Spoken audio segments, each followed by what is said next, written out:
তো হৃদয় কবে টেস্ট খেলবে? প্রত্যেকটা প্লেয়ারের স্বপ্ন লাল বল টেস্ট ক্রিকেট খেলার। আমি যদি তার মতো হতে পারতাম, ইনশাল্লাহ সামনে সুযোগ আসবে। ওই মুহূর্ত আমি একটু শুনতে চাই যে প্রথমবার যখন আপনি মুশফিকুর রহিমকে দেখেন, যে নিজের আইডল বগুড়ার ছেলে যাকে দেখে ক্রিকেটে আসা, ওই প্রথম মুহূর্ত কেমন ছিল বা কি মনে চলছিল? দেখেছি তো, অনেক ছোট ছিলাম তখন, বগুড়াতে দেখেছি। তাকে দেখেই ওই ইন্সপিরেশন থেকে শুরু করে যেটাই বলবেন সব কিছু ওনাকে দেখে ইচ্ছা জাগা যে আমি যদি তার মতো হতে পারতাম। কারণ আপনি আপনার পাশেই যখন দেখবেন যে একটা বড় মাপের একজন কেউ আছে, অবশ্যই তাকে দেখেই আপনার ইচ্ছা জাগবে যে আমি যদি তার মতো হতে পারতাম। এভাবেই স্বপ্নটা ক্রিয়েট হয়েছে। সব মশার বিরুদ্ধে সুরক্ষা দিতে এলো বসুন্ধরা এক্সট্রিম অ্যারোসল। মশার বিরুদ্ধে এক্সট্রিম সুরক্ষা।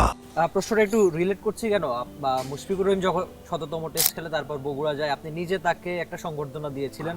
তো এই যে মুশফিক টেস্ট খেলে ১০০টা টেস্ট, তার পাশের বাড়ির ছেলে, একই এলাকার ছেলে তাওহিদ হৃদয় কবে টেস্ট খেলবে? আপনি যখন টেস্টে প্রথম ডাক পান, মুশফিকের জায়গায় ডাক পেয়েছিলেন, আপনার দারুণ একটা ডাবল সেঞ্চুরি রয়েছে, প্রথম শ্রেণীর ক্রিকেটের গড় মেবি কত ৪৪-এর আশেপাশে। তো হৃদয় কবে টেস্ট খেলবে? দেখেন, এটা আল্লাহ পাক ভালো জানে আমি কবে খেলবো, বাট আমি যদি ভালো করি ইনশাল্লাহ সামনে সুযোগ আসবে, এটা আমার বিশ্বাস।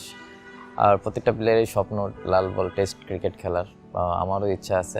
আর আমি যদি আমার প্রসেস সব কিছু ঠিক থাকে, আমি ইনশাল্লাহ খেলবো সামনে। For more updates, subscribe to our YouTube channel and click on the bell icon. Follow us on Facebook and Instagram.